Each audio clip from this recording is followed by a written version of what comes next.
இப்போ நான் உன்னை உதைக்க போறேன் அப்படி நீ நினைப்ப. ஆனா நான் ஒண்ணும் செய்ய மாட்டேன்.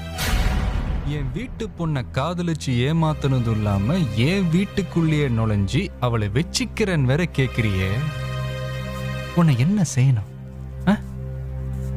என்னென்னமோலாம் செய்யணும் இல்லையா? ஆனா நான் ஒண்ணும் செய்ய மாட்டேன்.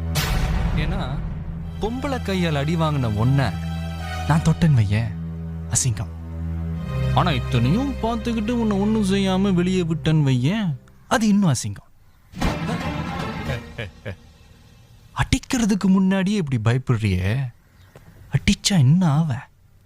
இத பார், உன்னை நான் பார்க்கறது இதுதான் கடைசி தடவையா இருக்கணும். இன்னொரு தடவை என் கண்ணில் பட்ட அது உனக்கு கடைசி நாளா. கிளம்பு கிளம்பு கிளம்பு. கண்ணாடி கிளம்பு கிளம்பு.